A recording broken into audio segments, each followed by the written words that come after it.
बैठेगा या आने वाले समय में क्या होने वाला है। तो ऐसे मौके पर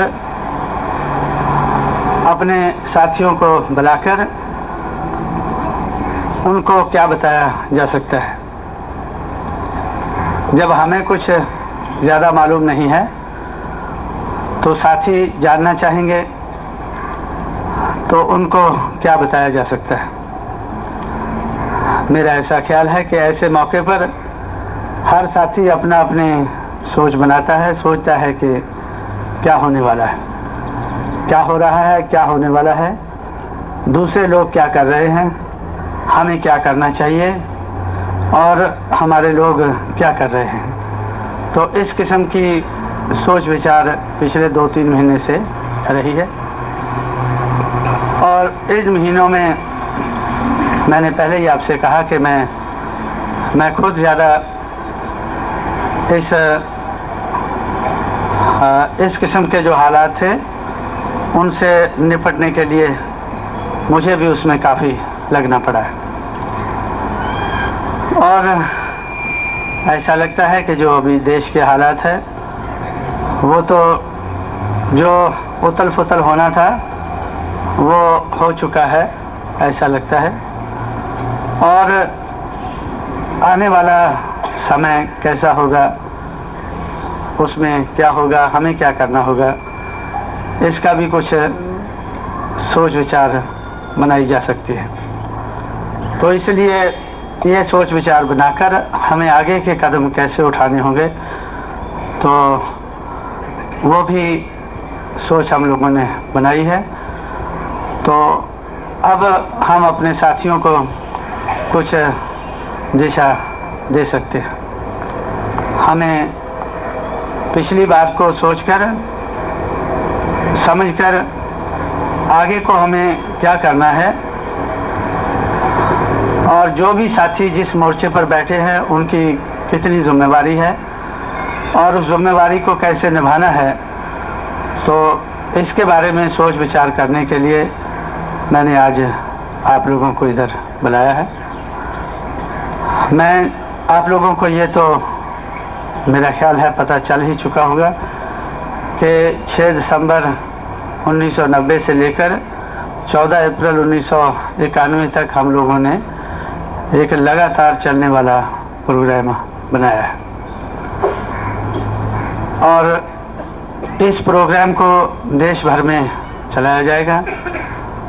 जो भी साथी जिधर बैठे हैं तो उधर ही अपने मोर्चे को अगर वो संभालें और जिस जगह वो बैठे हैं उसी जगह उस प्रोग्राम को कामयाब बनाएं तो मिली जुली कामयाबी, बहुत बड़ी कामयाबी हमें नज़र आ सकती है।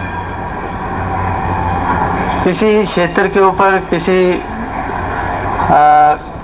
ग्रुप के ऊपर या किसी व्यक्ति के ऊपर ज़्यादा बोझ ना डाल करके हर क्षेत्र के लोग, हर किस्म के जो संगठित लोग हैं हर प्रकार से, और हर व्यक्ति, ज़्यादा से ज़्यादा व्यक्ति जो अपनी जिम्मेवारी समझता है, अगर वो जिम्मेवारी निभाने की कोशिश करे तो इस बहुत बड़े देश में हमारी बहुत ज़्यादा संख्या होने के कारण हमारा जो कार्य है, मिला जुला कार्य, एक बहुत बड़ा कार्य नज़र आ सकता है। हमारा जो समाज है वो साधारण समाज है, भोला भाला समाज है, तो इसीलिए हमेशा वो लुटता रहा है, पिटता रहा है, दुखी रहा है और पिछड़ा रहा है। तो इसलिए इस बात को भी हमें समझना होगा कि हालांकि समाज को जागृत करने के लिए हम लोगों ने काफ़ी कोशिश की है और काफ़ी जागरूकता आई है, और कोशिश भी कोई थोड़े अरसे से नहीं है। तो मैं बार बार यही कहता हूँ कि ये कोशिश 1848 में शुरू हुई है और देश के कोने कोने में हमारे समाज में कुछ ऐसे लोग पैदा हुए हैं जिन्होंने अपनी लायकी के आधार पर, जितनी उनकी लायकी है, जितनी उनकी क्षमता है, उसके आधार पर इस समाज को, जिसको जानबूझकर हज़ारों साल से अज्ञानी रखा गया था, अनपढ़ रखा गया था, तो इसको जागृत करने की कोशिश की है। इस समाज को जागृत करने की देश के कोने कोने में ऐसी कोशिश हुई है। तो बहुत से हमारे साथी थोड़ी बहुत कोशिश के बारे में जानते होंगे, लेकिन मैं देश भर में घूमता रहता हूँ। तो देश भर में घूमने के कारण तो मुझे ऐसा इस बात का एहसास है कि देश के कोने कोने में हमारे समाज में कोई ना कोई व्यक्ति ऐसे पिछले 100 साल में पैदा हुए हैं जिन्होंने इस पिछाड़े गए समाज को, इस कुचले गए समाज को और गुमराह किए गए समाज को इसको आगाह करने के लिए, जानकार बनाने के लिए, जागृत बनाने के लिए जिन्होंने कोशिश की है। ये बात सही है कि कोई कोशिश कम है, कोई ज़्यादा है, लेकिन अपनी क्षमता के हिसाब से हर क्षेत्र में ऐसी कोशिश हुई है। तो इसलिए ये कोशिश जो हर क्षेत्र में अपने आप होती रही है। अभी जैसे आप लोग इधर बैठे हैं, दिल्ली में हम लोग बैठे हैं, हमारी एक महिला वर्कर को देखकर मुझे याद आ जाता है, जैसे आपको शायद उसका बिल्कुल ज्ञान ना हो। वैसे तो मैं बताता रहता हूँ जिधर जाता हूँ कि जैसे आज से 100 साल पहले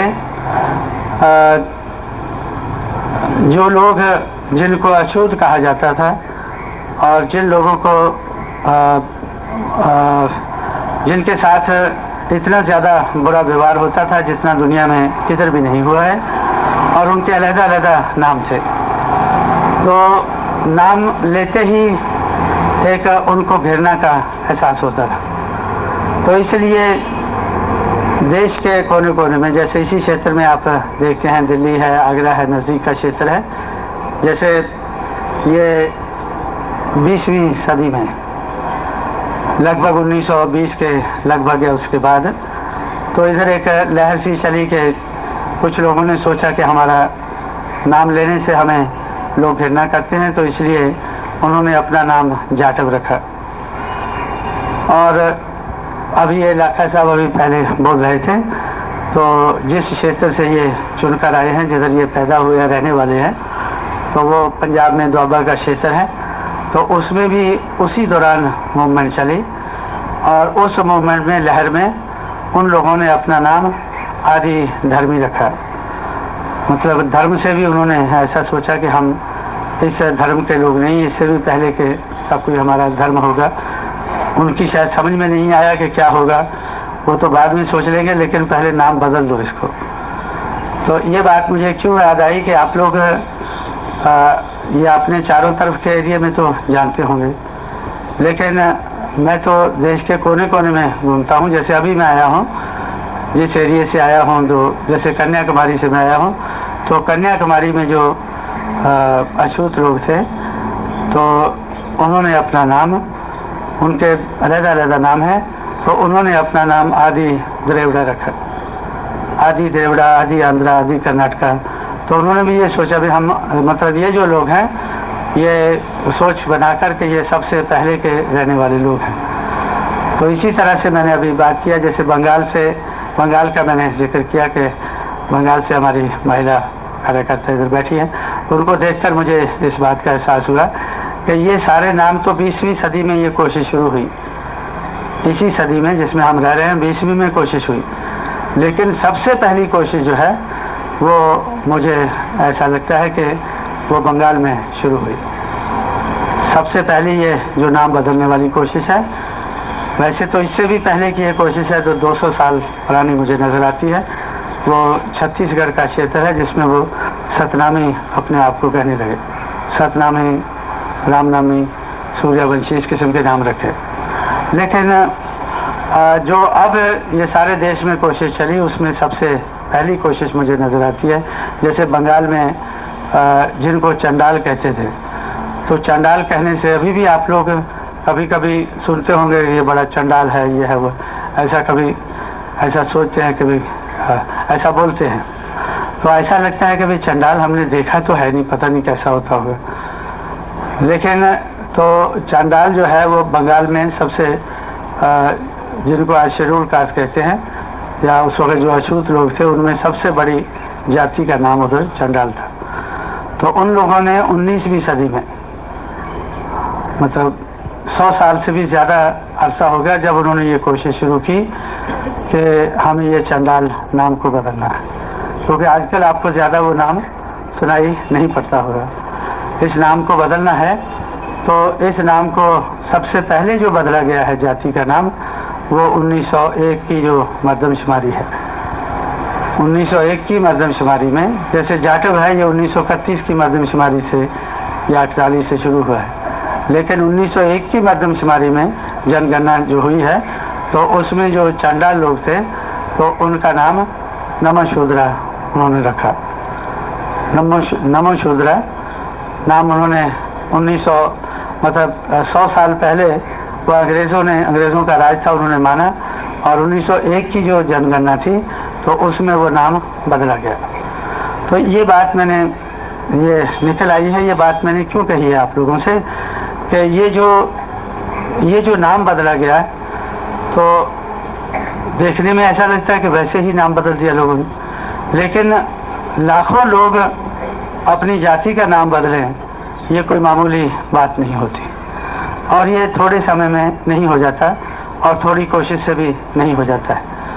तो ये जो मैं बता रहा था कि लोगों को जिनके साथ बड़ा भारी अन्याय हुआ, तो उन लोगों को जागृत करने से ये बात बनती है, उनको जागृत करने से। तो जागृत करने की जो कोशिश है ये बहुत पुरानी कोशिश, काफ़ी देर से चली हुई है और आज भी, लेकिन मैंने ये इसका जिक्र क्यों किया है कि आप लोगों को इस कोशिश के बारे में तो उड़ती खबर होगी, या ज़्यादातर अब बहुजन समाज के माध्यम से ही आपको इसका पता चलता होगा कि बंगाल में 100 साल पहले या उससे भी ज़्यादा पहले तो जो उधर सबसे बड़ी अछूत जाति थी उसका नाम चंडाल था। तो चंडाल लोगों ने अपने आप को जागृत किया, उनमें कुछ लोग पैदा हुए, उन्होंने अपने आप को जागृत किया, अपने साथियों को जागृत किया, और ये उनकी जागृति का नतीजा था कि उन्होंने तो इस किस्म का स्टेप लिया।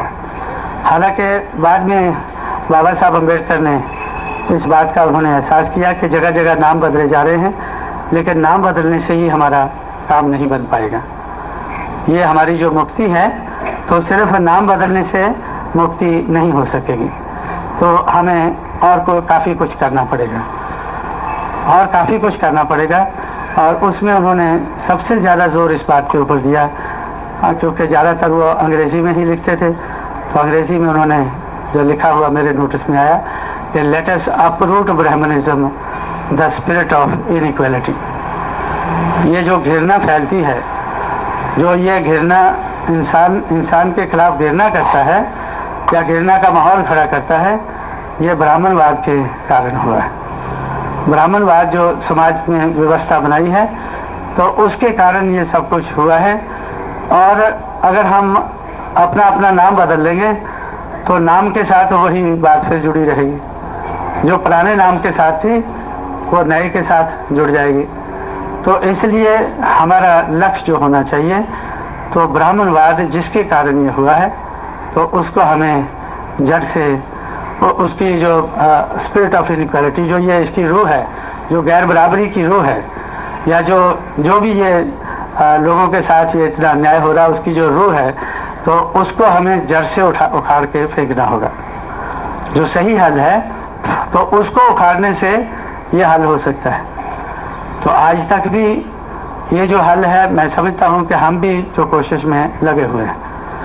आज ये 1936 में बाबा साहब ने, ये जो मेरे नोटिस में आया 1936 में, जो महार परिषद उन्होंने बॉम्बे में बुलाई, उस महार परिषद में तो उन्होंने ये बात रखी थी। तो उसके बाद वो बार बार ये बात कहते रहे हैं, लेकिन पहली बार जो मेरे नोटिस में आया है, जितना मैंने पढ़ा है उसके बारे में, तो वो 1931 में उन्होंने 1936 में ऐसा ये नतीजे पे पहुँचे कि हमें तो ब्राह्मणवाद जो है, जो गैर बराबरी की रूह है, इसको हमें जड़ से उखाड़ के फेंकना होगा। इसको जड़ से उखाड़ के फेंकना होगा। तो अगर हम ये नहीं कर पाए तो तब हमारा नाम बदलने से, धर्म बदलने से भी कोई कल्याण नहीं होगा। नाम बदलने से, धर्म बदलने से भी कल्याण नहीं होगा। तो इसलिए इसको हमें अपरूट करना होगा, इसको उखाड़ कर हमें फेंकना होगा। तो इसलिए तो मैं समझता हूँ कि बार बार वो हमें कहते रहे, इस बात के बारे में वो बार बार कहते रहे। जैसे जब ये संविधान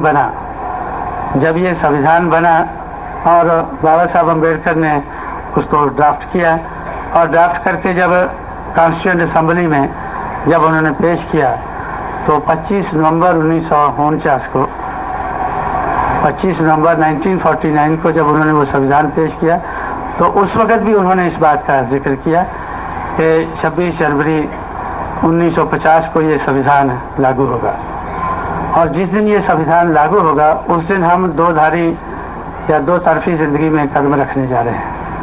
एक तरफ तो राजनीति में बराबरी होगी, एक आदमी का एक वोट होगा, एक वोट की एक कीमत होगी, लेकिन दूसरी तरफ सामाजिक और आर्थिक दिशा में वो गैर बराबरी जो ब्राह्मणवाद के आधार पर हजारों साल से चलती आ रही है, वो उसी तरह से चलती रहेगी। उस गैर बराबरी को दूर करने का इसमें कोई हम लोग अभी तक प्रबंध नहीं कर पाए हैं। अगर हम लोगों ने सामाजिक और आर्थिक गैर बराबरी को जल्दी से जल्दी दूर ना किया, तो ये जो राजनीतिक बराबरी हम लोगों ने संघर्ष करके, कोशिश करके हासिल की है, तो इसका भी हमें कोई लाभ नहीं होगा, इसका भी हमें कोई लाभ नहीं होगा। तो जैसे आप लोग देखते ही हैं कि हमें बड़ी मुश्किल से बाबा साहब अम्बेडकर की कोशिश से हमें वोट का अधिकार मिला। ये तो राजनीति में बराबरी का अधिकार है, लेकिन हम लोग सामाजिक और आर्थिक दिशा में हम लोग इसमें पिछड़े रहने के कारण, इसमें हमारा पतन होने के कारण, तो हम लोग इसका कोई फायदा नहीं ले पाए।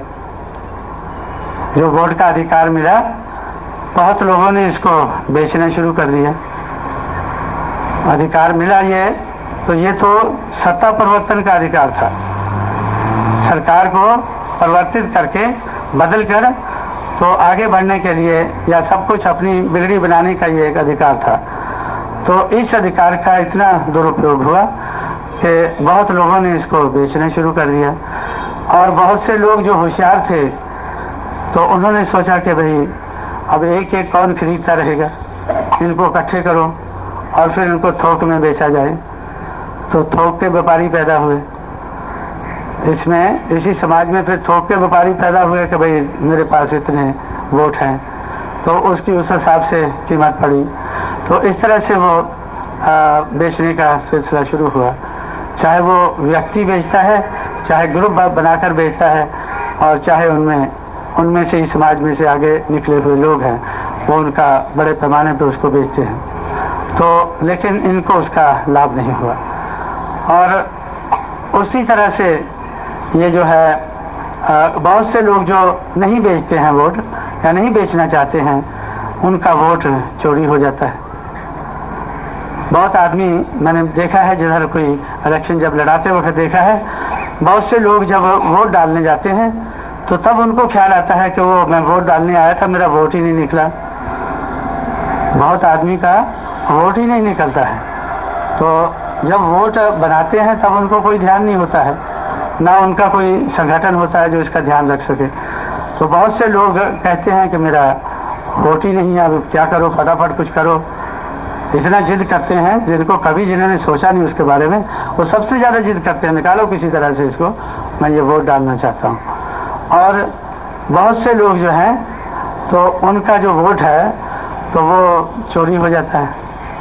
सरकार की मशीनरी का दुरुपयोग करके, जिन लोगों की सरकार होती है या जिनका सरकार में असर होता है, वो सरकारी अधिकारियों के इस्तेमाल से वो चोरी करते हैं, जिसको ये रिगिंग बोलते हैं।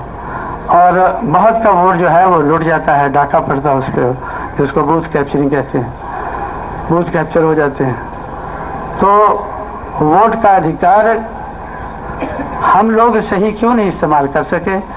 सामाजिक और आर्थिक दिशा में गिरे रहने के कारण। सामाजिक और आर्थिक दिशा में गिरे रहने के कारण हम लोग उस वोट का सही इस्तेमाल नहीं कर सके। और यही बाबा साहब ने कहा था कि इस बराबरी का, राजनीति में जो हमें बराबरी मिली है, बराबर का वोट हमें मिला है, तो उसका हमें कोई लाभ नहीं होगा, उसका लाभ नहीं होगा। अगर वोट हमारा, बहुत लोग तो खुद ही बेचने लगे, थोक में व्यापारी पैदा हो गए, वो बेचने लगे और फिर चोरी होता रहा, लूटता रहा, लेकिन हम लोग उसका सही उपयोग नहीं कर सके। हम लोग उसका सही उपयोग नहीं कर सके और सही उपयोग ना करने के कारण तो पार्लियामेंट और असेंबलियों में हमारे ऐसे लोग जाने लगे। तो मेरे नोटिस में तो ऐसे लोग आए हैं कि जो 25-25 साल मेंबर पार्लियामेंट रहे हैं दिल्ली में, लेकिन 25 साल का उनका रिकॉर्ड है कि उन्होंने 1 मिनट भी पार्लियामेंट में अपना मुंह नहीं खोला।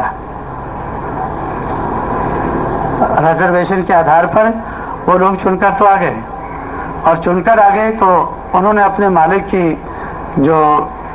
की चाहत है उसको पहचाना।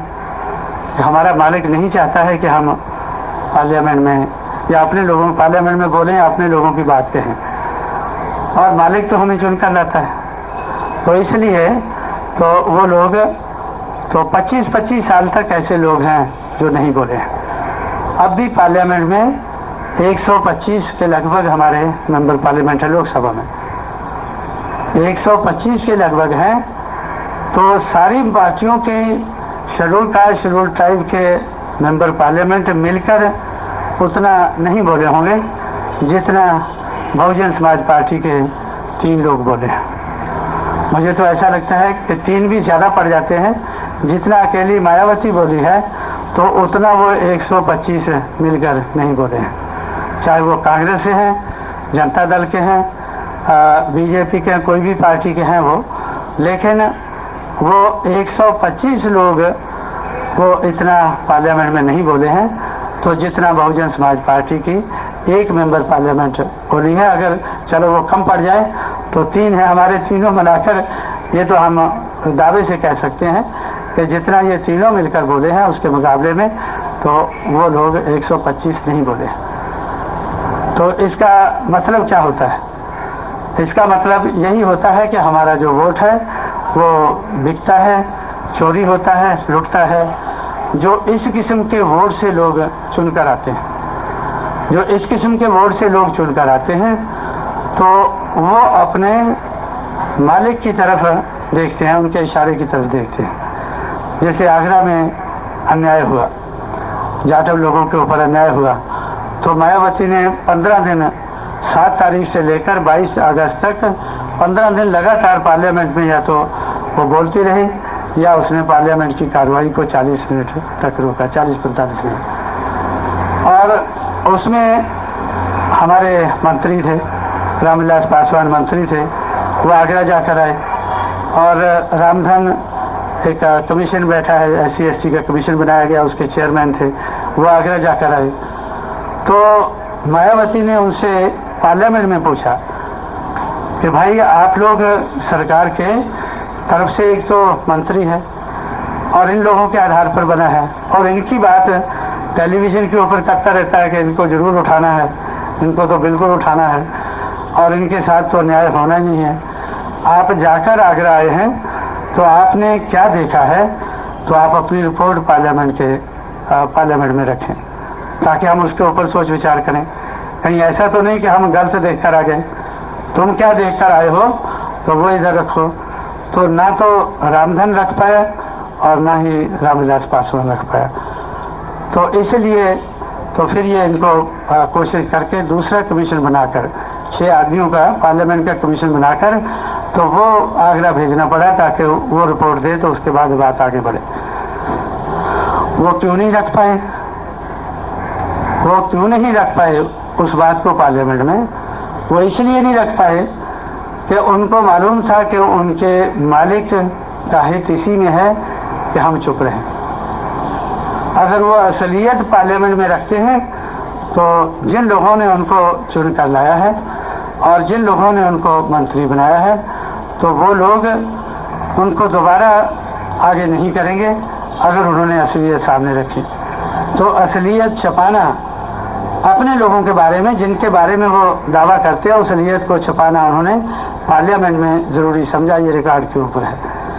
लेकिन एक आदमी ने सोचा, आगरा से चुनकर आया, आगरा में फिरोजाबाद डिस्ट्रिक्ट है, तो उसने सोचा कि भाई ये देखो ये लोग तो मंत्री बन गए हैं और मैं भी काफ़ी देर से लगा हुआ हूँ, मेरा भी दाव लग सकता है, लेकिन चुप रहने से तो नहीं लगेगा।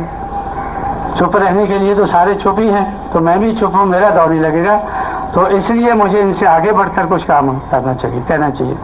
तो उसने क्या कहा, पार्लियामेंट में ये कहा कि भाई जाटव लोगों के साथ इतना अन्याय नहीं हुआ जितना मायावती कहती है। जितना मायावती जितना मायावती कहती है तो उतना अन्याय नहीं हुआ है। मतलब उसकी तसल्ली नहीं हुई, उसकी तसल्ली नहीं हुई, जितना हुआ उससे उसकी तसल्ली नहीं हुई। तो अब हम समझ गए कि भाई अभी ये भी लाइन में लग गया है, लाइन में पहले नंबर पर आ गया है। तो अब ये जब भी कभी मौका मिलेगा तो सारे लोग जो मंत्री बनाते हैं, चाहे छोटा बनाए बड़ा बनाए, तो इसकी तरफ ज़रूर ध्यान देंगे। तो अभी आप लोगों ने देखा होगा कि वो छोटा मंत्री बन गया है। अगर रामविलास पासवान बड़ा मंत्री था तो उसी महकमे में वो छोटा मंत्री बन गया है। तो इसलिए तो अब वो ऐसा सोचते हैं कि भाई चलो मैंने अभी कह दिया ऐसा, अब मेरे लोग किधर जाएंगे, पैसे से, डंडे से और प्रचार से, मनी, माफिया और मीडिया। ये तीन चीज़ें मेरे मालिक के पास बहुत है। पैसे से हम लोग इन लोगों को खरीदेंगे, जब इलेक्शन होगा पैसे से खरीदेंगे, डंडे से इनको वैसे ही चालू कर देंगे, और या फिर प्रचार ऐसा होगा कि जिससे ये लोग आज की बात भूल जाएंगे और ताज़ी बात फिर की जाएगी और इनके हित की बात की जाएगी, तो उससे आधार पर फिर चुन कर आ जाएंगे। तो इस किस्म का जो रवैया है, तो ये क्यों होता है, इस किस्म का रवैया क्यों होता है कि जैसे मैंने आपसे कहा कि हमारा जो मूवमेंट है, जो हमारे बुजुर्गों ने शुरू की है, वो राजनीतिक में बराबरी तक तो आ गई है, लेकिन सामाजिक और आर्थिक आधार पर वो अभी भी उसी जगह खड़ी है जिस जगह 25 नवंबर 1949 को बाबा साहब अम्बेडकर ने कॉन्स्टिट्यूएंट असेंबली में कहा था।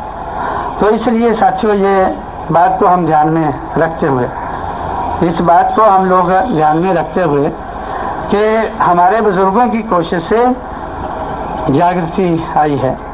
जो पढ़ाई लिखाई मना थी हमारे लिए, वो पढ़ने लिखने का मौका मिला है और उस मौके का फ़ायदा लेकर हमारे लोग काफ़ी आगे बढ़े हैं। सिर्फ पढ़ाई लिखाई में नहीं, बल्कि आरक्षण के कारण, शेड्यूल कास्ट शेड्यूल ट्राइब के लिए आरक्षण के कारण, तो ये शासन और प्रशासन में भी वो आगे बढ़े हैं।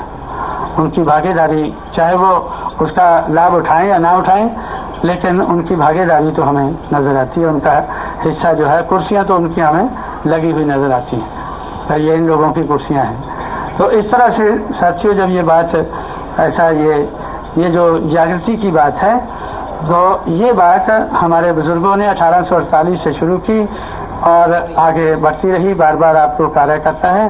तो इसलिए मैं अभी लंबी चौड़ी बात इसके बारे में ज़्यादा नहीं कहना चाहूँगा। आप लोग इसके बारे में जानकार होंगे कि किस तरह से पिछले 142 साल में ये बात आगे बढ़ी है और हम लोग भी इसको बढ़ाने में लगे हुए हैं। लेकिन आज हम ऐसे मोड़ के ऊपर हैं कि आज मैंने आपको बताया कि हम लोग अपने पैरों पर खड़े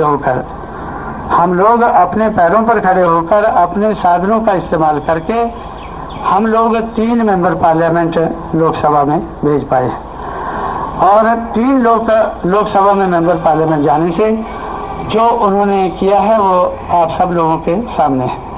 जो उन्होंने पार्लियामेंट के बाहर तो हम आवाज़ बुलंद करते ही थे, लेकिन पार्लियामेंट के अंदर भी जो आवाज़ बुलंद हुई है वो आप सब लोगों के सामने है। यही नहीं, बल्कि हम लोगों की कोशिश से तो मामला तो लगभग इस लेवल तक आ गया है कि हमारे मेंबर पार्लियामेंट तो 3 है, मेंबर पार्लियामेंट 3 है। आपने बहुत बार सुना होगा कि यार इतने मेंबर पार्लियामेंट और इतने मंत्री बन गए, लेकिन आज जिस लेवल पर हम हैं ये आप लोगों ने नहीं सुना होगा। हमारे मेंबर पार्लियामेंट 3 है।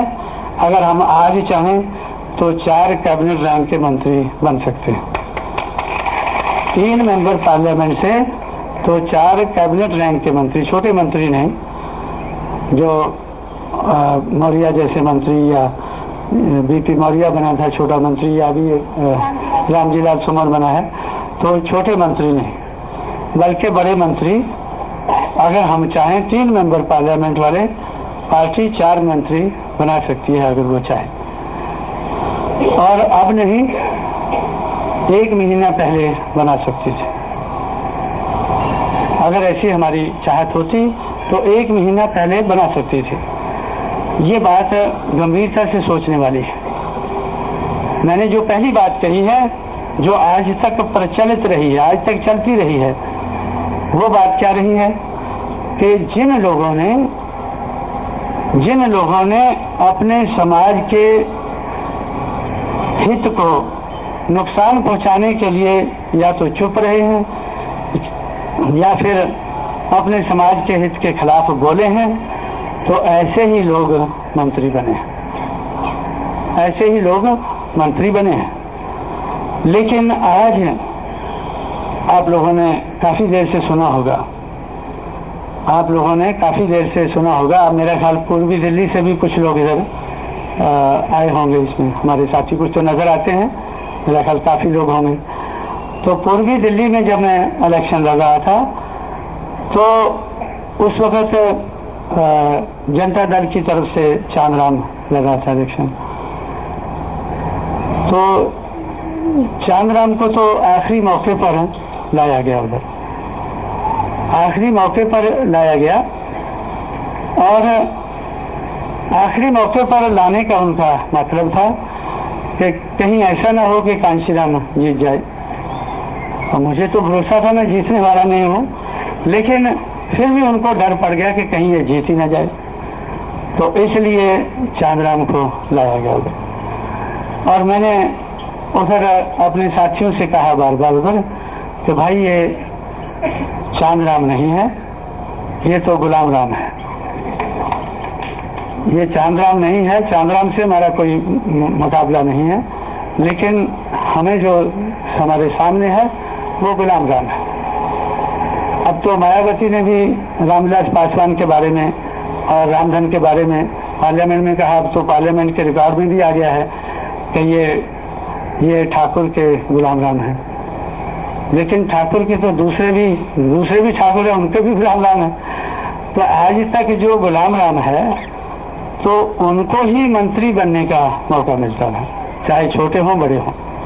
लेकिन आज ऐसा ये जो हमारी मूवमेंट आगे बढ़ी है, हम इससे खुश नहीं है कि जिस लेवल पर आनी चाहिए और जिस सतह पर हम करोड़ों लोगों का भला कर सकें, उससे तो हम मीलों दूर हैं।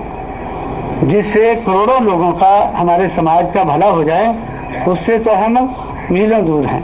लेकिन ये जो राज्य सत्ता की लड़ाई है, इसमें मैंने तो यही नोट किया है, आप लोग भी पिछले 40 साल के रिकॉर्ड को देखें, आपके भी नोटिस में यही बात आएगी कि जो अंग्रेज जाने के बाद इस देश के मालिक बने, उनके हाथ में राज सत्ता आई। जिन लोगों ने उनकी गुलामी करना शुरू कर दिया, उनके गुलाम राम बन गए, तो ऐसे लोगों को ही बढ़ावा मिला है, ऐसे लोगों को ही बढ़ावा मिला है। ऐसे लोग ही, चाहे छोटे मंत्री हों चाहे बड़े हों, तो कभी कभी बड़े, ज़्यादातर तो छोटे मंत्री रहे। लेकिन आज एक ऐसा मौका आ गया है कि आज सारे गुलाम राम चलाते हैं कि हम इतने गुलाम राम हैं, 18 हैं हम लोग, 18 में से आप लोगों ने एक भी बड़ा मंत्री नहीं बनाया। पहले हमेशा बड़ा मंत्री बनाया जाता था, पहले हमेशा एक ना एक तो शेड्यूल कास्ट का बड़ा मंत्री होता ही था। लेकिन वो बोलते हैं कि अभी तो, अब उनको लगता है कि अन्याय हो गया। जब न्याय की तरफ हम बढ़ रहे हैं, उनको लगता है कि बड़ा अन्याय हो गया है। 18 गुलाम राम हैं, 61 में से 18 तो काफी नंबर हो जाता है। इतने ज्यादा गुलाम राम है और किसी को भी बड़ा मंत्री नहीं बनाया गया, किसी को भी बड़ा मंत्री नहीं बनाया गया। वो चौधरी देवीलाल से कहते हैं, चंद्रशेखर से कहते हैं कि भाई इतना अन्याय हो गया है कि कोई भी बड़ा मंत्री नहीं बनाया गया। तो वो उनको कहते हैं, वो उनको बताते हैं, चाहे चौधरी देवीलाल हो तो चाहे ये चंद्रशेखर हो, चाहे कोई और जो कुछ मैंने रखता है वो हो, तो वो उनको कहते हैं कि भाई हम तो आप एक कैबिनेट मिनिस्टर को रो रहे हैं, हम 4 लेकर घूम रहे हैं, लेकिन कांशीराम मान ही नहीं रहा है, कांशीराम मान ही नहीं रहा है।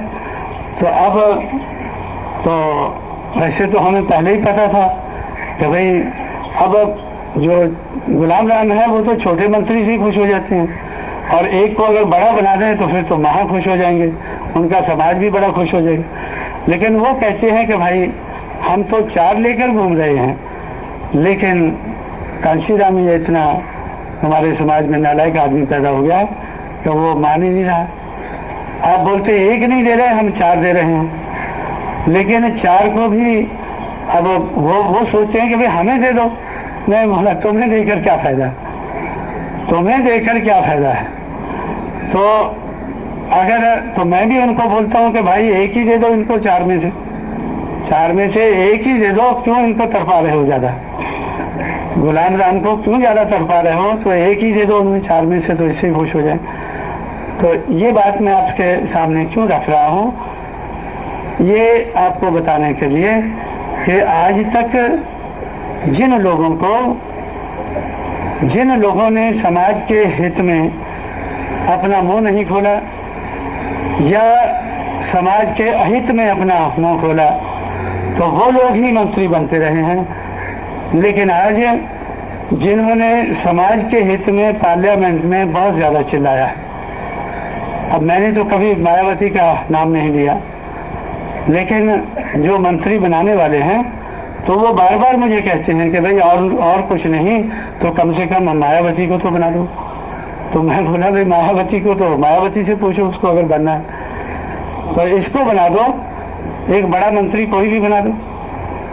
तो आज मुंह खोलने वाला बड़ा मंत्री बन सकता है और मुंह बंद रखने वाला या समाज के हित में बोलने वाला आज वो बड़ा मंत्री बनने के लिए, मैं तो समझता हूँ कि छोटा मंत्री बनने के लिए भी बहुत लोग तड़प रहे हैं। तो ये एक परिवर्तन मुझे नजर आता है, क्योंकि आज तक हमारे लोग ऐसा ही सोचते रहे हैं कि अगर हम समाज के अहित के लिए कुछ करेंगे, अगर समाज के लिए, समाज की बुराई का अगर हम कोई काम करेंगे जिस समाज में हम पैदा हुए हैं, तो तभी हमारा भला हो सकता है, तभी हम राजनीति में आगे बढ़ सकते हैं। लेकिन आज ऐसा मौका आ गया है जो पार्लियामेंट के अंदर क्या क्या नहीं बोला है। मुझे मैं कई बार मैं सोचता हूँ अब तो मैं बाहर से मेरे अंदर वाला तो अंदर होता तो मैं खुद भी सीख जाता। अगर कोई आशीर्वाद मांग भी रहा है तो फिर हमें उनको पार्लियामेंट के रिकॉर्ड में जरूर रखना है। मतलब पार्लियामेंट में मायावती का इतना गंदा रिकॉर्ड है, तो इतने गंदे रिकॉर्ड वाले को भी आज वो कहते हैं कि भाई कोई भी अभी इसको बड़ा मंत्री बना दो, कोई भी बना दो, तो ये अभी आपके लिए। तो इस तरह से तो हो सकता है कि उनका जैसे इनकी कहा कि आवाज़ बंद हो जाए, ये तो वैसे बीमारी से इनकी आवाज़ बंद हो रही है, तो मेरा ख्याल मंत्री लेने की कोई ज़रूरत ही नहीं है। तो इसलिए तो ये एक परिवर्तन के कारण, जो ये परिवर्तन हो रहा है, तो उसके कारण हम लोगों की कोशिश के कारण जो ये परिवर्तन हो रहा है, तो उसका हमें इससे हमारा हौसला बढ़ता है कि आज जो समाज के हित में मुंह खोलने वाले हैं तो उनकी आज कदर होने लगी है। यही नहीं, मैं तो कभी कभी ये जब वीपी सिंह जी जब बोलते हैं, जब प्रधानमंत्री थे तब भी बोलते थे, लेकिन जब नहीं रहे हैं अब तो वो काफ़ी ज़्यादा बोलते हैं। जब वो बोलते हैं तो मैंने पहले जो बोला हुआ है, जो रिकॉर्ड में आया हुआ है, तो उसको उठाकर देखता हूँ कि भाई उसमें एक कॉमा भी बदला हुआ नजर नहीं आता। उसमें एक कौमा भी बदला हुआ नजर नहीं आता है। तो मतलब ये मेरा कहने का मतलब क्या है कि आज ये नहीं कि हम जो समाज के हित में बोलते हैं तो उसको वो अलाउ करते हैं, उसको वो कहते हैं ठीक है वे बोलो, यही नहीं बल्कि वो हमारी बोली बोलने लगे। उसमें भी ये परिवर्तन आया। मुझे तो बहुत लोग सोचते हैं कि यार हमारे साथी बोलते हैं कि ये तो हमारी बोली बोलने लगे, ये हमारी ही बोली बोलने लगे हैं, तो शायद इससे हमें नुकसान पहुंच जाए, क्योंकि तो हम क्या बोलेंगे। बहुत लोगों को ऐसा लगता होगा कि ये तो हमारी बोली बोलने लगे हैं, हम भी परिवर्तन की बात करते हैं, ये भी परिवर्तन की बात करते हैं। और उनको देखकर, वीपी सिंह को देखकर अभी जो है राजीव गांधी ने तो शुरू नहीं किया, लेकिन चंद्रशेखर ने तो शुरू कर दिया। मेरा ख्याल अभी टेलीविजन से लोग मुझे बताते हैं कि वो भी अभी परिवर्तन की बात करते हैं। तो इस तरह से तो ये जो परिवर्तन की जो हम बोली बोलते हैं, अपने समाज के हित में बोलते हैं, तो आज उसको दबाया नहीं जा रहा। अंदर अंदर तो दबाने की पूरी कोशिश है, लेकिन बाहर उसको दबाया नहीं जा रहा है, बल्कि उसकी सराहना की जा रही है। और सराहना इतनी ज्यादा की जा रही है कि उसकी नकल मार रहे हो, उसकी नकल मार रहे हैं। लेकिन हमारे कुछ लोग हैं तो उनको ऐसा लगता है कि कहीं नकल की जो है वो असली से आगे ना निकल जाए, कहीं नकल की जो है, नकल मारने वाला है, वो असली से आगे ना निकल जाए। तो मैं ये आपको बताना चाहता हूँ कि वो जो बोली हमारी अपना रहे हैं, तो उसको तो हम काफी पीछे छोड़ रहे हैं। जब हमने बोली बनाई है अपनी, तो वो कोई पूरी तो बनी नहीं। मैंने आपसे खुद कहा है कि अभी तो हम मीलों दूर हैं। अगर हम करोड़ों लोगों के हित की बात करना है, अगर कुर्सी की बात करना है, तो बोली थोड़ी पक्की हो गई है, बोली एक लेवल पर आ गई है। लेकिन जब हम लोगों ने तो अपने समाज के हित की बात करना है, दबे कुचले समाज के हित की बात करना है, बहुजन समाज के हित को उसकी बात नहीं करना है, बल्कि उसको हासिल करना है। वो जो उनके लिए हासिल करना है, तो उसकी बात अगर करेंगे तो अभी तो बोलने के लिए हमारे पास बहुत कुछ पड़ा है। हम और बढ़िया बड़ी बोली बनाकर आगे बढ़ेंगे। तो इस तरह से साथियों, तो मैं आपसे ये कहना चाहूँगा कि इस कोशिश से कुछ बदलाव तो आया है, इस कोशिश से कुछ बदलाव तो आया है। कुछ तो हम लोगों ने काम शुरू किया, उससे पहले ही बहुत कुछ बदलाव आया, कुछ हमारी कोशिश से भी इसमें फर्क पड़ा है। अब लेकिन इसको अगर मैं ये देख रहा हूँ चारों तरफ कि इससे जितना हम बदलाव कर पाए हैं, उससे हमारे 30-40 करोड़ भाई जो खेतों में खेती करते हैं, लेकिन उनके पास खेत ही नहीं है, या उनके पास खेत हैं तो इतने कम है जिससे उनका गुजारा नहीं चल सकता है, तो ये बोली बोलने से ही तो उनका काम नहीं हो जाएगा। बोली बोलना तो ठीक है, पहले बात तो शुरू होनी होगी, लेकिन उससे आगे उस बात को करना होगा। उस बात को करना होगा कि जो खेतों में खेती करके अनाज पैदा करता है, उसको वो किसी दूसरे के खेत में खेती नहीं करेगा। क्योंकि एक तरफ हम देखते हैं इसमें व्यवस्था के आधार के ऊपर, एक तरफ तो ऐसे लोग हैं जिनके पास खेत है लेकिन उनका खेती से कोई मतलब नहीं है। दूसरी तरफ ऐसे लोग हैं जो खेतों में खेती करके अनाज पैदा करते हैं लेकिन उनके पास खेत नहीं है या कम खेत है।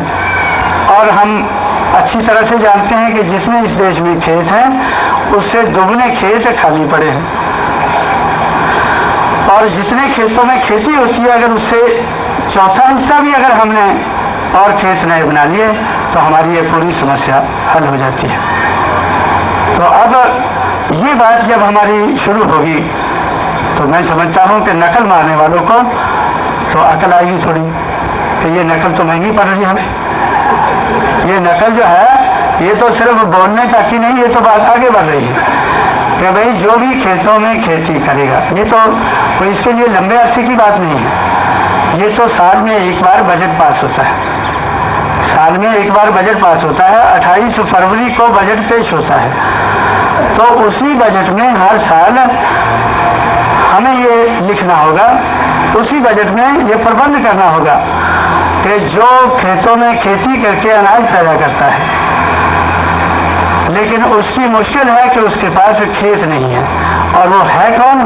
जो इस देश का मूल निवासी है, जिसका इस देश की धन और धरती पर पहला अधिकार होना चाहिए था, वो ऐसा इंसान है। ऐसे इधर उधर से कोई टपका हुआ इंसान नहीं है। तो ऐसे इंसान को तो या तो सरकार को खेत देनी चाहिए, या वो जिस तरह से सरकारी नौकरी करते हैं तो उसी तरह से सरकार के बड़े बड़े सरकार को फार्म बना लेनी चाहिए, उसमें वो काम करें। और जिस तरह से सरकार के कारखानों में, फार्मों में जिस ढंग से काम लिया जाता है, जो उनको सहूलतें दी जाती है, वो देनी चाहिए। आप वैसे ही बोल दें कि खेत मजदूर को आपसे 100 रुपया मिलेगा और ले लो जाकर, खेत का जो मालिक है उससे जाकर ले लो कि 100 रुपया मिलेगा, सरकार ने लिख दिया है कि 100 रुपया एक दिन का मिलेगा। तो अब वो जाकर मालिक से लेगा तो 2 थप्पड़ खा के आ जाएगा, अगर ज़्यादा जिद किया तो डंडे खा के आ जाएगा, और ज़्यादा ही किया तो गोली खाकर आ जाएगा, और सरकार तो उसके पीछे खड़ी है, मारने वाले के पीछे खड़ी है। तो इस तरह से तो ये हम नहीं चाहते हैं। तो ये तो सरकार के फार्म में वो काम करें, और सरकार उनको जैसे अपने कारखानों में या अपने फार्मों में उनको जैसे कॉन्ट्रैक्ट होता है, उस किस्म का काम है। अगर वो नहीं दे सकते हैं तो फिर बगैर खेती के काम दें। जब तक वो भी नहीं दे सकते हैं तो तब तक हमारे बजट में जो साल का खर्चा है उसमें ये प्रबंध होना चाहिए कि जितना उनको आज की हालत में घर बैठे, जितना उनको आज की हालत में खेतों में खेती करने से मुआवजा मिलता है, मजदूरी मिलती है, उतना उनको घर बैठे मिलेगी। ये प्रबंध आसानी से हो सकता है। अब नकलची क्या करेगा इसमें? अब नकलची कितनी नकल मारेगा? नकलची इसमें कितनी नकल मार? वो बोलते कि भाई सबको काम मिलना चाहिए, कानून पास कर दिया कि काम मिलना चाहिए। अब कानून तो तुमने पास कर दिया है ना कि भाई ये साल बाबा साहब अम्बेडकर की शताब्दी का साल है, तो इसलिए जन्म शताब्दी का साल है। इस साल बाबा साहब के मानने वाले लोगों पर या उस समाज के लोगों पर कोई अन्याय नहीं होगा। आपने कानून भी बना दिया, एक्ट बना दिया, और एक्ट के बाद ये अनाउंस भी कर दिया 14 अप्रैल को। 14 को अनाउंस किया और 2 महीने के बाद हम देखते हैं कि दिल्ली से 200 किलोमीटर दूर जाटवों के ऊपर इतना अन्याय हुआ, इतना अन्याय हुआ। हमारी तो तसल्ली हो गई, और लेकिन जाटवों की भी तसल्ली होगी, जिनके ऊपर हुआ उनकी तो जरूर हो जाएगी। लेकिन हो सकता है कि सुमन जैसे आदमी की नहीं हो, वो बोलता कि कमी रह गई है कुछ। लेकिन इतना ज़्यादा अन्याय हुआ जितना आम तौर पर देखने को नहीं मिलता है। हम तो सारे देश में देखते रहते हैं, तो उतना वो नहीं मिलता है। तो इसलिए साथियों, तो इस किस्म का जो ये वातावरण है या इस किस्म का जो माहौल है, तो नकलची लोगों ने इस किस्म का ये माहौल बनाया है। लेकिन वो कब तक वो काम आएगा? जब उसके बाद इतना अन्याय हुआ तो पार्लियामेंट में 15 दिन मायावती उनसे पूछती रही। पार्लियामेंट को इसको होम मिनिस्टर को भी उसका जवाब देना पड़ा और मानना पड़ा कि ऐसा हुआ, जाती हुई है, और प्राइम मिनिस्टर को भी मानना पड़ा। तो उसके बाद तो फिर उनका जो है भाई अन्याय नहीं होगा, तो वो मामला उनका साफ हो जाता है। अब वो कहते हैं कि इनको सबके लोगों के साथ, इन लोगों के साथ और इनको इनका हक मिलना चाहिए। तो जब हम उनको कहते हैं कि देखो भाई ये ढंग है, इनको हक मिलने का कोई बात तो करो, कैसे मिलेगा? तो ये ढंग है और इससे आप कर सकते हैं, लेकिन और हम आपसे कोई ज़्यादा पैसा नहीं मांगते हैं। आप खेतों में खेती करने वालों को, किसानों के लिए आपका बजट है, जितना आपका किसानों के लिए बजट है, तो वो बजट आप उनको देते हैं जिनको जो ट्रैक्टर खरीद सकता है, जिसको बिजली की ज़रूरत है, पानी की ज़रूरत है, और जिसको और खाद की ज़रूरत है।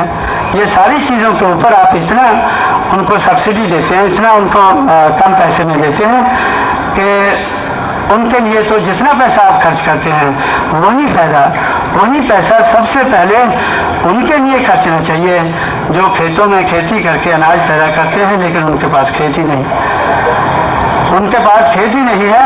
वही पैसा पहले इनके ऊपर खर्च करो, फिर दूसरे किसान के ऊपर जो खेती नहीं करता है, फिर जो बाद में करना है उनके लिए करो।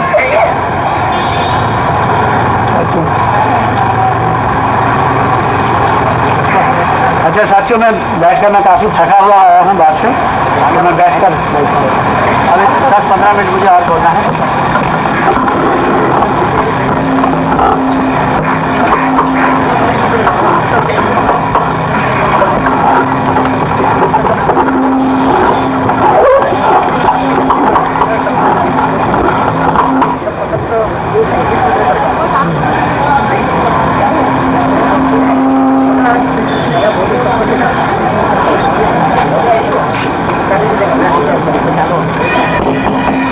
तो साथियों, मैं आपसे ये बता रहा था कि आप लोगों को इसमें घबराने की ज़रूरत नहीं है कि अब इस देश में जो बात हम कहते हैं वही कहने वाले हमारे जो विरोधी लोग हैं वही कहने लगे हैं।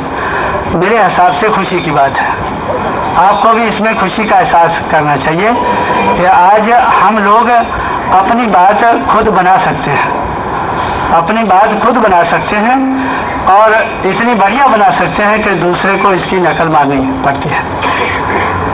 और आपको डर यही है कि पता नहीं नकल मारने वाला कहीं आगे ना निकल जाए, तो मैंने आपको एक थोड़ी सी झांकी बताई है। वो नकल मारने वाला कभी भी आगे नहीं निकल सकेगा।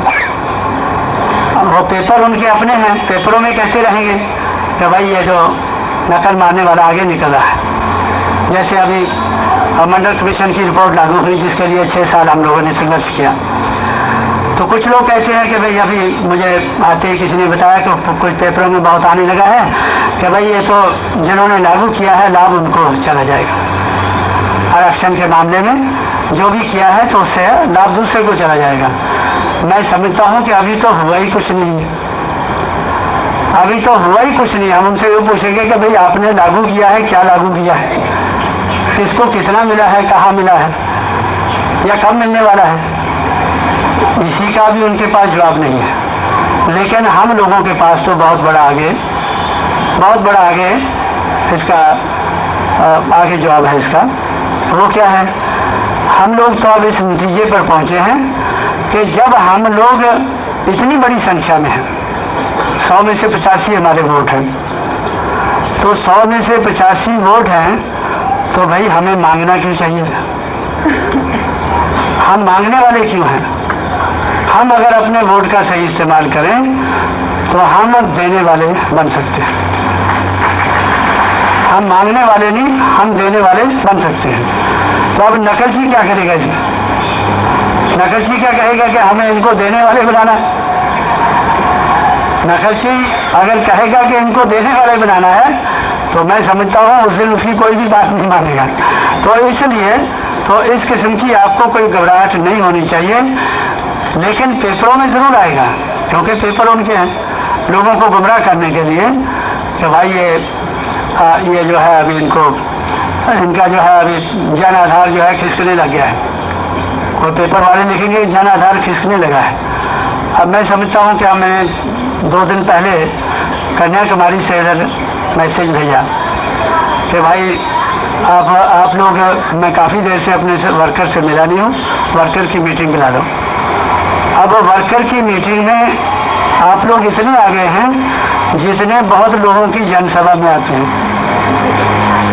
बहुत लोगों की जिनका आधार बना हुआ है उनकी जनसभा भी मैंने देखी है। अगर इतने लोग उनको जनसभा में मिल जाएं तो वो कहते हैं ठीक है कामयाब हो गया, कैमरा अच्छा चलाओ और ऐसा दिखाओ कि भाई बस आनंद आ जाए कि भाई चारों तरफ लोग ही लोग थे। तो इस तरह से साथियों, तो लेकिन हमारी जो वर्कर्स मीटिंग है तो वो वर्कर मीटिंग उनकी जनसभा के बराबर हो जाती है। तो अब उनको अगर तसल्ली होती है अपने पेपरों में लिखकर, तसल्ली नहीं, हमारे लोगों को गुमराह करने के लिए वो लिखते हैं। कुछ लोग गुमराह हो जाते हैं तो इसलिए गुमराह करने के लिए वो लोग लिखते हैं। तो मैं समझता हूँ कि ये तो उनका काम है भाई, गुमराह करना उनका काम है और लोगों को जानकार बनाना, आगाह करना ये हमारा काम है। अगर हमारा दुश्मन अपनी ड्यूटी निभा रहा है, गुमराह कर रहा है, तो फिर हमें दुश्मन को कोई बुरा भला नहीं कहना चाहिए। हमें अपनी तरफ झांकना चाहिए। भाई दुश्मन गुमराह करने में कामयाब हो रहा है और हम लोगों को आगाह करने में ढीले पड़े हैं। हमें अपनी ड्यूटी निभानी है, हमें अपनी बात लोगों के सामने लोगों को ये नजर आना चाहिए कि असली क्या है, नकली क्या है। तो ये बातें ये सारी बातें मैंने आप लोगों के सामने इसलिए रखी हैं, कुछ बातें ये कुछ चीज़ों का जिक्र करते हुए, क्योंकि परिवर्तन की बात को लेकर हम चले हैं। तो परिवर्तन 1848 से शुरू हुआ और आज तक कितना हुआ है उसका काफ़ी जिक्र मैंने आपके सामने किया है। लेकिन फिर भी मैंने ये कहा है कि अगर हमारे 85% लोगों का, करोड़ों लोगों का, चाहे वो देहातों में वो रहते हैं, खेती करते हैं, उनके पास खेत नहीं है या कम खेत हैं, या उधर से चलकर वो शहरों की तरफ आ रहे हैं और अब तक 10 करोड़ की संख्या में आ चुके हैं। मामूली बात नहीं, जितनी अंग्रेज़ों की आबादी है इंग्लैंड में, उससे दुगने लोग तो हमारे देहात छोड़कर पिछले 40 साल में शहरों में आ गए। ये कोई मामूली बात नहीं है। तो और ये जो आ गए हैं, शहरों में आ गए हैं, तो वो कैसी हालत में रहते हैं, कैसी हालत में रहते हैं, तो उस हालत को सुधारने के लिए कितना कुछ करना है। मुट्ठी भर लोगों का नहीं, 10 करोड़ लोगों का तो करने को तो बहुत कुछ पड़ा है, चाहे देहातों में हो चाहे शहरों में हो। तो लेकिन साथियों, ये जो करना होगा, ये करने में हमें, यह हमारे ऊपर निर्भर होगा हम कितना कर पाते हैं। चाहे परिवर्तन की बात करनी है, अपने लोगों तक पहुंचानी है, चाहे परिवर्तन लाना है। असली काम तो हमारा परिवर्तन लाने का है, परिवर्तन करने का है। और ये बात सही है कि उससे पहले बात शुरू होनी चाहिए। तो इसलिए ये काम हमें जो करना है, तो उस काम को बड़े पैमाने पर हम लोगों ने ये सेंटेनरी सेलिब्रेशन में, ये जो जन्म शताब्दी है बाबा साहब की, तो उसका जो समय बचा है, तो 6 दिसंबर से लेकर 14 अप्रैल तक हम लोगों ने बड़ा भारी इसका प्रोग्राम बनाया है, जगह जगह का प्रोग्राम बनाया है। तो इसलिए तो चाहे मैंने आपसे कहा है कि चाहे तो हमें परिवर्तन की बात करनी है या फिर परिवर्तन लाना है। ये जैसे हमारे 3 MP चुनकर आए हैं और तीनों MP ने अपना ये बात सिद्ध की है कि दूसरे पार्टियों के MPs में और बहुजन समाज पार्टी के MP में क्या फ़र्क होता है। तो ये तो अभी जानी मानी बात है। तो इसलिए, लेकिन अब हमारे 3 हैं, तो 3 से ही हमारे समाज की बात कितनी आज बढ़ती नजर आती है।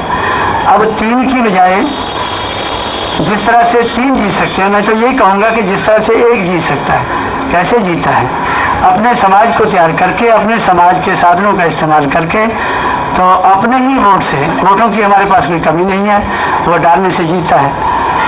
और ऐसी कोई सीट नहीं है इंडिया में, 543 सीटों में से ऐसी कोई सीट नहीं है जिसमें बहुजन समाज का बहुमत ना हो, जिसमें बहुजन समाज का बहुमत ना हो, ऐसी कोई सीट नहीं है। तो जैसे 1 जीत सकता है, 3 जीत सकता है, तो उसी तरह से 300 जीत सकते हैं, 543 भी जीत सकते हैं, सारे के सारे भी जीत सकते हैं। तो इसलिए चाहे तो ये बात हमें करनी है, चाहे हमारे जो लोग हैं, जो खेतों में, देहातों में रहते हैं, उनकी बात को बनाना है, और चाहे शहरों की बात को बनाना है, या ज़िंदगी के किसी भी पहलू में बहुजन समाज की बात को बनाना है, तो उसके लिए हम लोग अपने पैरों पर खड़े होकर आज बनाते नज़र आ रहे हैं। तो इससे लोगों का हौसला ज़रूर बढ़ेगा। पहले तो लोग सोचते थे, जैसे हम पे पिछली बार इलेक्शन लड़े, तो लोग यही प्रचार करते थे दूसरी पार्टियों के कि भाई ठीक है, बात तो ये लोग सही कहते हैं, लेकिन बनेगी कैसे? इनका तो कोई जीतता ही नहीं। ये हरा तो सकते हैं, लेकिन जीतते थोड़े हैं। लेकिन साथियों, मैं आपको बताना चाहता हूँ कि हमारे जो 3 साथी जीत कर आए हैं, और बाकी को हमें जो हारे हैं, जितने उनको वोट पड़े हैं, उन वोटों में अगर एक भी वोट नहीं बचता है, किसी सीट पर भी, किसी भी सीट पर एक भी वोट नहीं बचता है, तो आज हम लोगों की मेहनत से, हम लोगों की कोशिश से देश में हमने ऐसा माहौल बना दिया है कि उसी वोट से जो साल पहले पड़ा था, उसी से 3 की बजाय 31 हमारे आदमी जीते हैं। 31 हमारे आदमी जीते हैं। वो कैसे जीते हैं? क्योंकि हम लोगों ने वोट डालकर कांग्रेस को पिछाड़ा, लेकिन आगे कौन निकल गया? जनता दल देवीलाल और चंद्रशेखर का जो आज है, और जनता दल वीपी सिंह का, और अडवाणी और अटल जी की बीजेपी, ये मिलकर इन लोगों ने अपना वोट इकट्ठा करके, एक करके तब हमें हराया। लेकिन अब हमें ऐसा लगता है कि हम लोगों की कोशिश से, वैसे तो इन्होंने खुद भी काफ़ी कोशिश की है, लेकिन उसमें हमने भी काफ़ी सहयोग दिया है कि ये जो अजगर है, ये एक नहीं, एक अजगर है, 2 नहीं, बल्कि हम चाहते थे कि 2 हिस्सों में फाड़ हो जाए, इसके 3 हो गए। एक जैसे लूंदा मिलता है ना, कोई दुकान से खरीदने जाते हैं ना, भाई इतने का ये सौदा दे दो, बोलता है इतना फ्री में ले जा सकते। तो हम तो चाहते थे कि ये 2 हिस्सों में बढ़ जाए तो हमारा काम बनता है, लेकिन ये तो 3 में बट गए हैं। तो 3 में बटने से अब मैं पिछला वोट ही अपना और इनका निकाल कर देखा, तो हमारा वोट अगर उतना ही पड़ता है जितना साल पहले पड़ा था जिस कैंडिडेट को भी, तो हमारे 3 नहीं 31 जीते हैं। लेकिन मुझे भरोसा है कि वोट हमारा उतना नहीं पड़ेगा। जन आधार हमारा इतना खिसका है, लेकिन खिसका ऊपर को है। जन आधार हमारा खिसका जरूर है, लेकिन मुझे जो नजर आता है कि ऊपर को खिसकता नजर आता है, तो मुझे ये डबल नजर आता है। आज जन आधार इतना खिसका है कि ये ऊपर को खिसकने के कारण ये डबल नजर आता है। तो इसलिए तो अब मैं आपसे और क्या कहूँ, क्योंकि ज़्यादा बातें कुछ समय से पहले कहनी ही नहीं चाहिए, तो इसलिए, लेकिन हमारे लिए अभी मौका इतना बढ़िया आया है, और ये मौका बनाने में हम लोगों का अपना भी काफ़ी हिस्सा है उसमें। और तो इस तरह से साथियों, ये जो मौका है, तो इस मौके का फ़ायदा लेकर हम अपने ज़्यादा से ज़्यादा MP चुनकर भेज सकते हैं, ज़्यादा से ज़्यादा MLA नहीं, बल्कि कई स्टेट में, राज्यों में हमारा राज आ सकता है, हमारी सरकार बन सकती है। और इस तरह से तो मैं समझता हूँ कि अगर हम लोग, तो ये जो बात हमने बढ़ानी शुरू की है, इसको अगर तेज़ी से बढ़ाते हैं, तो तेज़ी से बढ़ाने के कारण हम जल्दी अपना हौसला बढ़ाने के लिए, अपने समाज का हौसला बढ़ाने के लिए, अपने दुश्मन का हौसला गिराने के लिए एक अच्छा नतीजा हम दिखा सकते हैं, अच्छा नतीजा दिखा सकते हैं। और उस नतीजे को दिखाने के लिए तो चलो, तो उसमें इतना ज़्यादा, इतना हम अच्छा नतीजा दिखा सकते हैं कि उससे हमारे समाज का हौसला बहुत ज़्यादा बढ़ सकता है, और बड़े हुए हौसले से वो और अच्छा रिजल्ट दिखा सकता है। मुझे तो ऐसा लगता है कि इलेक्शन 1991 में होगा। आप लोग भी सुनते होंगे कभी 2 महीने में हुआ, 4 में हुआ, 6 में हुआ, होने वाला है। तो जब आप लोग सुनते हैं तो मुझे तो ज़्यादा सुना जाना चाहिए, मुझे तो आप लोगों से थोड़ा ज़्यादा ही सुनना चाहिए। तो अगर ये इलेक्शन अगले साल में होता है, तो मुझे तो आगे का सुनाई ना दे, लेकिन दिखाई पड़ता है कि उससे अगले साल फिर इलेक्शन होगा, उससे अगले साल फिर इलेक्शन होगा। क्योंकि हम लोगों ने जो पिछले साल हमने पिछले साल हम लोगों ने अपने आप को तैयार करके, अपनी ताकत बनाकर जो वोट का हमने इस्तेमाल किया है, उससे हमारे सामने जो लक्ष्य था, जो 27 मार्च 1989 को मैंने वोट क्लब पे कहा था कि आने वाले समय में हम किसी पार्टी या ग्रुप ऑफ पार्टी की सरकार नहीं बनने देंगे, और उनको कम से कम 50 मेंबर पार्लियामेंट मेजॉरिटी से कम रखेंगे। 272 की मेजॉरिटी होती है तो हमारा लक्ष्य था कि 220 से हम लोग उनको कम रखेंगे। लेकिन आपने देखा होगा कि जो कांग्रेस है तो उसको 195 MP चुन के आए और नेशनल फ्रंट के 147 आए, 147 आए, तो वो तो उससे और भी ज़्यादा थोड़ा नीचे रह गया। लेकिन दूसरा लक्ष्य जो हमारा था, दूसरा लक्ष्य जो हमारे सामने है कि जब तक हमारी अपनी सरकार नहीं बनती है, बहुजन समाज की सरकार नहीं बनती है, तो तब तक हम किसी की भी दो पैरों वाली सरकार न बनेंगे। सरकार बने तो लंगड़ी बने, तो और हमारे सहारे से चले। दूसरा लक्ष्य हमारा क्या है कि वो हमारे सहारे से चले, क्योंकि मेरा ऐसा विश्वास है कि सहारे के साथ इशारा आ ही जाता है, सहारे के साथ इशारा जुड़ा रहता है। जो सहारा देता है वो इशारा भी करता रहता है। अभी बीजेपी वालों ने क्या किया नेशनल फ्रंट का, आपके सामने ही है, कितना बड़ा इशारा कर दिया है। 11 महीने सहारा देकर कितना बड़ा इशारा कर दिया है कि टुकड़े टुकड़े हो गए। उनको ऐसा लगता होगा कि भाई हम लोग इसमें टुकड़े सहमति से किए हैं तो फायदा होगा, लेकिन अब उनको लगता होगा कि पछतावा होगा।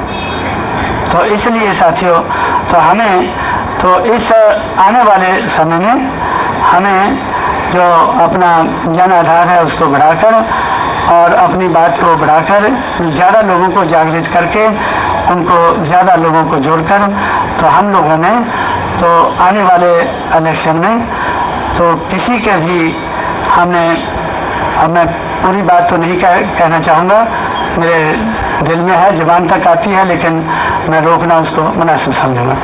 लेकिन एक बात कह देता हूँ कि अब पहले तो एक टांग वाली सरकार थी, एक टूटी हुई थी एक सीधी थी, उससे लंगड़ाती थी। अब तो दोनों पैरों वाली लंगड़ी सरकार होगी। आने वाली जो सरकार होगी तो दोनों पैर टूटे होंगे। वो पहले उसको खड़ा करने के लिए क्या चीज चाहिए पहले, हाँ? और फिर उसको सारा सूरा देके कि थोड़ा बहुत चलाएंगे तो वो कहीं जाकर वो जिधर चाहे जिधर उसका गिराना चाहे उधर उसको गिरा सके। तो इस तरह से तो मैं समझता हूँ हम लोग अपने आप को, अपने मोर्चे को संभाल कर अपने आप को तैयार करके हम लोग अपनी बिगड़ी बना सकते हैं। लेकिन उसके लिए सारे साथियों को अपने आप को तैयार करना होगा। मैं तो देश भर में घूमने वाला हूँ, ऐसा ना हो कि मुझे डर किस चीज़ का है कि जब मैं बाहर घूमता हूँ या दूसरे काम में लग जाता हूँ तो हमारे साथी अपनी जिम्मेवारी उतनी नहीं निभा पाते हैं जितना उनको निभाना चाहिए। वैसे 14 अक्टूबर को जो रामलीला मैदान में जो प्रोग्राम हुआ तो उसमें जो आप लोगों का, मैंने दिल्ली के साथियों का जो रवैया देखा या दिल्ली के साथियों की जो चाहत देखी या दिल्ली के साथियों का जो उनका जो जितने वो लोग उधर आए, उससे मुझे काफ़ी मेरे दिल को दुख हुआ, मेरे दिल को उससे काफ़ी दुख हुआ। और मैंने ऐसा सोचा कि भाई मैंने इसमें ज़्यादा कोशिश नहीं की, थोड़ी बहुत तो लोगों को इशारा किया, कोशिश नहीं की। लेकिन मेरी ना कोशिश करने से हमारे जो दूसरे साथी हैं जो आपके पास जाते हैं, ऑर्गेनाइज करते हैं, तो वो जितने आदमी आप लोगों को उस दिन उधर लाने चाहिए थे तो उससे चौथा हिस्सा भी आप लोग उधर नहीं ला पाए। एक ये भी कारण था कि मैं काफ़ी इसमें दुखी था उस वक्त से कि भाई ये कैसा होगा, मुझे तो सारे देश को देखना है, तो या तो मुझे फिर दिल्ली का ही प्रेसिडेंट बन जाना चाहिए। दिल्ली का प्रेसिडेंट बनकर दिल्ली से ये अपने जो साथी हैं वो है हमारे को आगे बढ़ के इनको पीछे करके तो मुझे ही फिर या इनकी मेरी देख रेख में सारा काम हो आगे करो, तो तब ये बात बने। लेकिन दिल्ली को ही चलाने से हमारी बात नहीं चल पाएगी।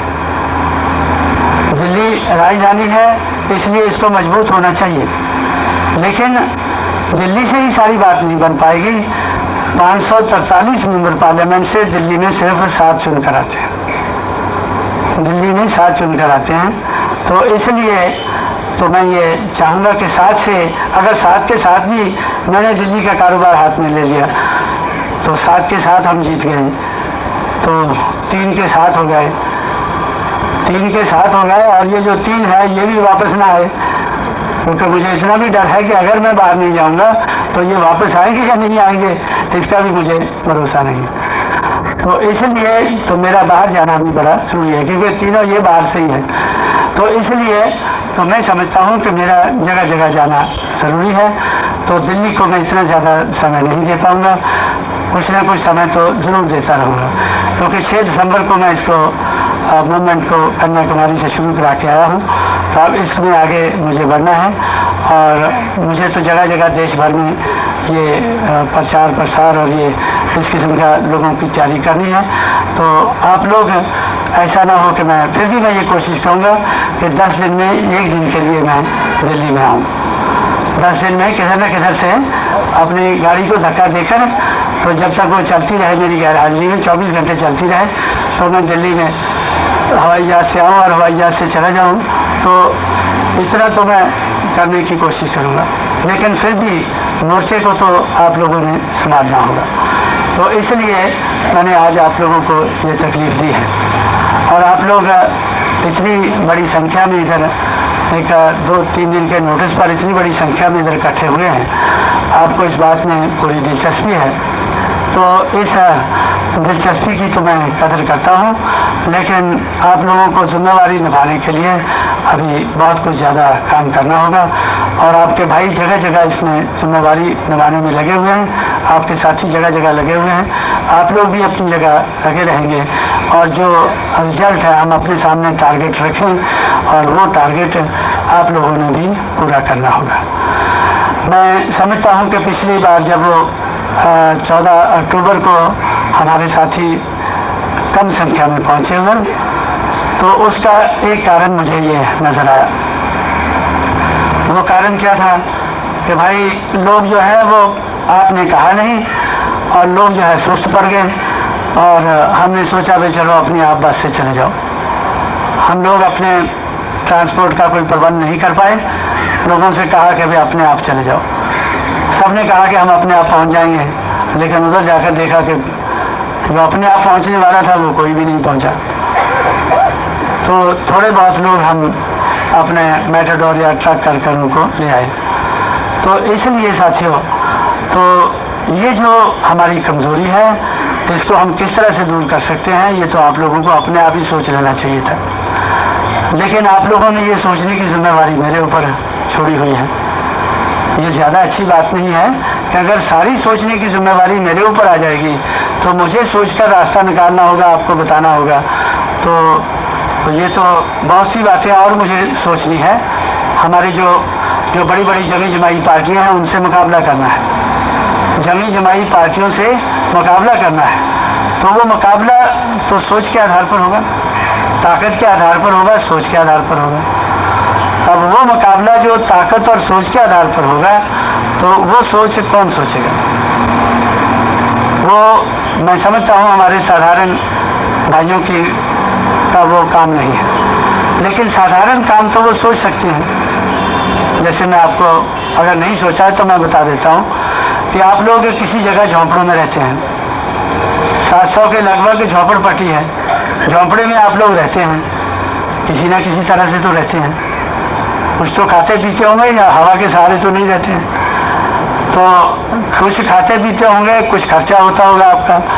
तो उसी में से अगर आप लोग महीना 2 महीने लगे रहें, अगर आप लोग महीना 2 महीने लगे रहें, तो उसी में से हर वक्त आप लोग थोड़ा थोड़ा पैसा निकाल सकें। हर महीना, हर रोज कोशिश जारी रखें कि आप लोग, मैं समझता हूँ कि हमें इधर कूपन छुपाने होंगे, तो कूपन छुपाकर, और हमें ऐसा सेटअप सभी बनाना होगा कि इतने इस झोंपड़पट्टी में से या इस कम्प्लेक्स में से हमारे 1000 आदमी निकल सकते हैं। अगर उनके पास ट्रांसपोर्ट हो तो 1000 आदमी निकल सकते हैं। तो ट्रांसपोर्ट किधर से आएगा? ये तो हमें ही पैदा करना होगा। अगर हम, मैंने बार बार कहा है कि अगर हम किसी से सहारा लेंगे तो इशारा भी आ जाएगा, और इशारा तो हमारे और हमारे समाज के हित में नहीं होगा, तो ये काम तो हमें ही करना होगा। तो ये काम हम आसानी से कर सकते हैं, थोड़ा सा दिमाग लड़ाने की ज़रूरत है। अगर हम किसी जगह से, अगर हम लोग 100 आदमी निकाल सकते हैं तो 100 आदमी 2 मेटाडोर में या एक ट्रक में हम उसको ला सकते हैं। 80, 90 या 100 आदमी हो गए, तो उनको लाने के लिए तो उसी जगह से अगर हम थोड़ा थोड़ा पैसा इकट्ठा करें, हो सकता है कि यकायक आप करना चाहें तो ना कर पाएं, या कुछ लोगों के ऊपर ज़्यादा बोझ डालें। अगर आप लोग एक एक आदमी से 1-1 रुपया, मानो उधर हज़ारों आदमी रहते हैं, हज़ारों आदमियों में से अगर आपने 2 मेटाडोर लाने हैं तो 500 रुपया हो गया। हज़ारों आदमियों में से 500 रुपया निकालना है तो यकायक भी निकाला जा सकता है। अगर नहीं निकाल सकते यकायक तो आपको 2 महीने का, 2.5 महीने का समय मिल जाता है। 2-2.5 महीने में तो आप लोग उतना पैसा उन लोगों से निकाल सकते हैं कि भाई हमें इतने आदमी ले जाने हैं और इतने आदमियों को ले जाने का हमें प्रबंध करना है। वैसे भी तो हम लोग घूमते फिरते ही हैं, कामकाज के लिए जाते होंगे, और भी दुख सुख में लोगों के पास, रिश्ते नाते के पास जाना पड़ता है। तो इसलिए हम लोग अगर हम ऐसे ग्रुप्स बना लें और उस ग्रुप में कोई झोंपड़पट्टी है या कोई बस्ती है, जैसे जे कॉलोनी है, तो जे कॉलोनी में तो उसमें ब्लॉक होते हैं और ब्लॉक के अंदर बहुत सी गलियां होती हैं, और एक ही गली में हमारे काफ़ी लोग रहते हैं। तो अगर हम चाहें तो 4-5 गली मिलकर तो एक मेटाडोर तो ला सकते हैं, 40-50 आदमी आ सकते हैं। तो 40-50 आदमी हों तो 200-250 रुपया वो महीने 2 महीने में इकट्ठा कर लें तो ये कोई बड़ी बात नहीं है। लेकिन मिलजुल कर अगर हम ऐसा कर लें, सिस्टमेटिक कर लें, तो मैं समझता हूँ कि हम लाखों की तादाद में लोगों को इकट्ठा कर सकते हैं। लाखों की तादाद में हम उसको इकट्ठा, पहले भी मैं करता रहा हूँ, पहले भी बहुत ज़्यादा नहीं, तो मेरा ख्याल 40,000, 50,000, 30,000 ऐसे तो कई बार लोगों को इकट्ठा किया है। जब इकट्ठा किया है तो इसी आधार पे तो किया है, लेकिन ये आधार कुछ कोने में सीमित रह जाता है और कुछ लोगों तक सीमित रह जाता है। अब इसको बढ़ाना है, दिल्ली का हर कोना तैयार करना है, और दिल्ली में कुछ मुट्ठी भर लोग नहीं, एक कोने में मुट्ठी भर नहीं, ज़्यादा लोगों को तैयार करना है, ताकि लोगों को लाने में और लोगों को लाने ले जाने में भी हमें कोई दिक्कत ना हो, लोग भी आ सकें और उनका ट्रांसपोर्ट का भी, लाने ले जाने का भी बंदोबस्त हो सके। तो इस किस्म का प्रोग्राम मैंने बनाया है, तो वो मैं आप लोगों के बीच में, वो मेरी गैरहाजिरी में ही आप लोगों ने उसको लागू करना होगा। आप लोगों को मैं ये नहीं कहूँगा कि आप दूर जाओ, जिस झोंपड़पट्टी में रहते हैं तो उधर ही आपको करना होगा। जिस जे कॉलोनी में आप रहते हैं उस जे कॉलोनी में भी अपने ब्लॉक में ही करना हो, उधर तो आप रहते ही हैं, और जिस बस्ती में आप रहते हैं उस बस्ती में करना होगा। बहुत से देहात हैं, देहातों में करना होगा। तो इस तरह से ये ऐसा प्रबंध हमें करना होगा कि जिससे हम लोग अपनी जो जन आधार है तो यह जनशक्ति है हमारी, उस जनशक्ति का हम अपने अपने मोर्चे पर हर जगह प्रदर्शन कर सकें। सारे देश भर में होगा, सारे देश भर में होगा, तो जिधर आप बैठे हैं तो आपको में भी होना चाहिए। और दिल्ली तो बहुत बड़ी है और इसमें हमारे लोगों की कोई कमी नहीं है, और फिर दिल्ली देश की राजधानी है, जितना जनशक्ति का इसका प्रदर्शन होगा उतना ज़्यादा आपकी बात मानी जाएगी। मैंने आपसे कहा है कि आज लोग, सारी जमी जमाई पार्टियां आज हमारी बात मानने लगी है। कुछ लोगों को तकलीफ होती है तो भाई कांशीराम जो है वो राजीव गांधी उसके पीछे पड़ा हुआ है, कुछ कहते हैं चंद्रशेखर उसके पीछे पड़ा है, कुछ कहते हैं देवीलाल पड़ा हुआ है, कुछ कहते हैं वीपी सिंह पड़ा हुआ है। ये बात सही है कि ये सारे हमारे पीछे पड़े हुए हैं।